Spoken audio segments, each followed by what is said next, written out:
सत्तावीस तारखेला सक्षम ताटे या अतिशय युवा एका मुलाची हत्या झाली आणि त्या सगळ्या आज जे त्याची हत्या झाली त्याला आंतरजातीय मैत्रीची आणि एकमेकांची असलेल्या बांधिलकीची खूप मोठी पार्श्वभूमी आहे. सक्षमची असलेली मैत्री तोडावी याच्यासाठी आचलवरती पुन्हा पुन्हा तिच्या कुटुंबाकडनं दडपणं आणली जात होती. हे आचलनी 2 व्हिडिओ रिलीज करून त्याच्यामध्ये सांगितलेलं आहे.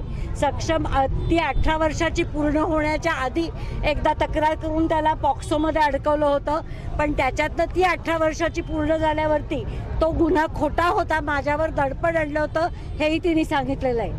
ज्या दिवशी सक्षमची हत्या झाली त्या दिवशी त्याच्या विरुद्ध गुन्हा दाखल करायला पुन्हा आचलला पोलीस स्टेशनमध्ये नेलं होतं आणि तिथे पोलीस स्टेशनमध्ये सुद्धा तिने अत्यंत ठामपणाने सांगितलं की माझी कुठलीही तक्रार नाही आहे.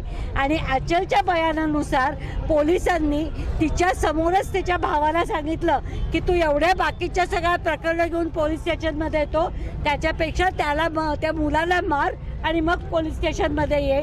या सगळ्या गोष्टी आचलने तिच्या व्हिडिओमध्ये सांगितलेल्या आहेत. हे प्रकरण हे जात वर्चस्ववादातनं घडलेलं प्रकरण आहे. पण दुर्दैवाची गोष्ट अशी आहे की असे प्रसंग जेव्हा घडतात तेव्हा कित्येक वेळेला त्या मुलाची पार्श्वभूमी ही गुन्हेगारी प्रवृत्तीची होती याचा जास्ती बाऊ केला जातो आणि त्याच्यामुळे घडलेल्या गुन्ह्याचं एक क्षुल्लकीकरण करणं याचा एक जो जाणीवपूर्वक पोलिसांकडनं प्रयत्न केला जातो तो होऊ नये आणि त्याच्यात सक्षमला न्याय मिळायला पाहिजे.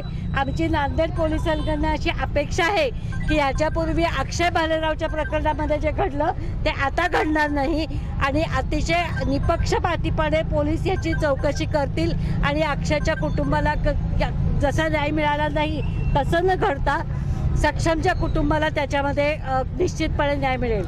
दुसरी माझी जाहीरपणे आता पोलिसांना एक अशी विनंती आहे की ते कुटुंब आत्ता प्रचंड दहशत खाली आहे. गुन्हेगार ज्याच्यावरती आरोप आहे तो अल्पवयीन असल्यामुळे तो लवकर सुटण्याची शक्यता खूप लोकांना वाटते.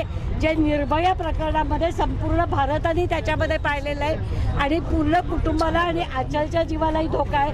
त्यामुळे सक्षमचं कुटुंब आणि आचल यांना न्याय देणं आणि यांना संरक्षण देणं ही पोलिसांची त्याच्यामध्ये जबाबदारी आहे. मी वंचित बहुजन आघाडीच्या वतीने असं जाहीर करते की सक्षमला न्याय मिळण्यासाठी आम्ही झगडत राहू, पण त्याच्याच बरोबर आचलच्या सगळ्या शिक्षणाची जबाबदारी ही वंचित बहुजन आघाडी उचलत आहे. धन्यवाद. त्यांची मागणी अशी की साहेबांनी ही केस लढावी, ज्या पद्धतीने परभणीच्या याच्यामध्ये साहेब स्वतः वकील म्हणून उतरले. वंचित बहुजन आघाडी पाठीशी म्हटल्यावर ते काही करण्याची वेगळं सगळ्याची गरज नाहीये. तुम्ही साहेबांच्या कानावर घातला आहे की त्यांची अशी मागणी म्हणून? साहेबांच्या कानावर नसतं तर मी आज इथे आले नसते असते का? वकील म्हणून त्यांच्यासाठी लढण्याची त्यांनी मला आता मागणी केली आहे, मीच घालेन साहेबांच्या कानावर. मी त्यांच्या घरात बाहेर पडून 1 मिनिट पण नाही झालेलं.